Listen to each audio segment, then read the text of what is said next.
Alhamdulillah. Today's topic is called Smokehouse. And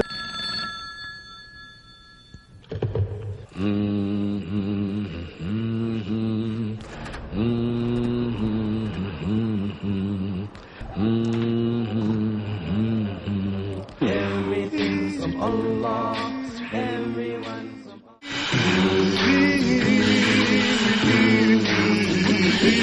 Father comes from Allah, Mother comes from Allah. Rahim. Assalamu alaikum wa rahmatullahi wa barakatuh. I'd like to welcome you to another episode of Real Talk Cafe. Real Talk Cafe is designed for the youth and the young at heart, and for you and the real world. We'd like to welcome you to Real Talk Cafe. Assalamu alaikum, guys. Very good. Alhamdulillah. Today's topic is called Smokehouse. And I want to open up with an ayat from Quran. And it says, "Do not kill yourself. Surely Allah is most merciful to you. And whoever commits that through aggression and injustice, we shall cast him into the fire, and that is easy for Allah." There was this one woman who was talking about how movies influenced her life. She said she didn't know anything about makeup. She didn't know anything about flapper dresses or high heels. And argue the other side, but I mean, a reoccurring argument you hear is that everything's killing you. Fast food is killing you. Even the normal food that you go in at home with all the preservatives and chemical subsidies they have to put in there to keep it fresh and whatnot. They say, well, I'm just simply choosing my poison now. With regards to the question you asked about the poisoned rice, is that we'd say, oh, okay, so how much would kill me? I think that's the question that most people are looking for. Yeah, you see? How much would kill you? So could I live off this bag of rice for 10 years and be okay? All right, that's fine. Fly spray. Who's willing to spray themselves, with that, let alone inhale, and the chemicals. The thing that we got to keep in mind is that the secondhand smoke is worse than the smoke that's inhaled, right? And really, I don't understand how a person in the car, the windows are rolled up, and this joker is smoking, talking on the cell phone and reading the newspaper with his daughter in his lap at the same time. Addiction. Allah understand. Addiction. Allah understand. And I think they're moving to ban that in some countries. The first timers I know of is that they say, looks hep, come on, I got a cigarette in hand, it's respectable, we're going to notice.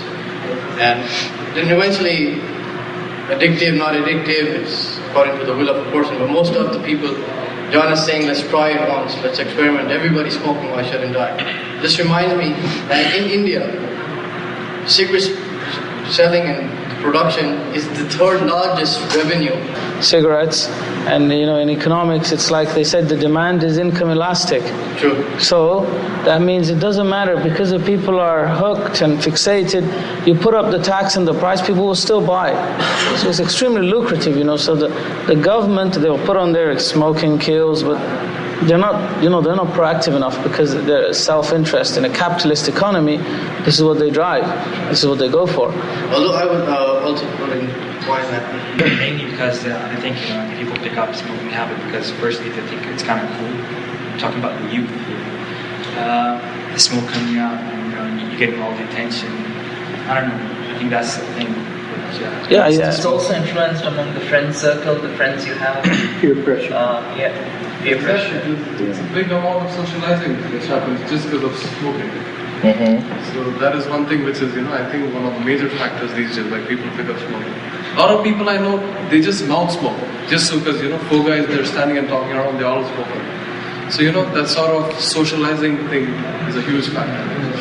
It's quite, just to add what you said, why they smoke. I remember 2002, 2003, I'm in Istanbul, downtown, and you see these Muslim children, 12, 13, smoking, It's a shame.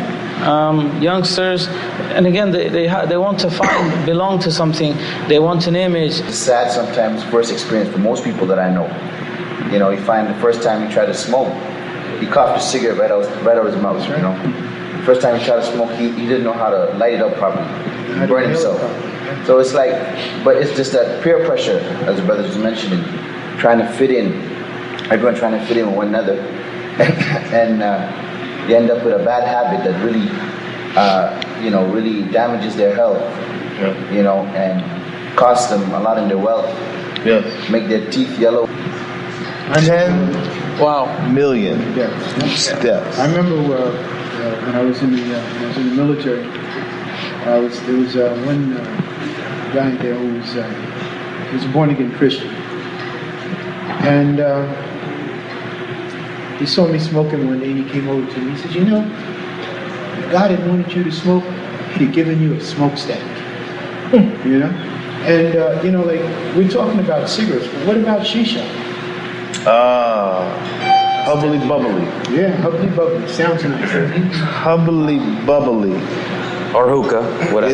Yes. They have entire facilities where you just go to sit and smoke. SubhanAllah. Yeah, I remember one time I was going to make Umrah during Ramadan.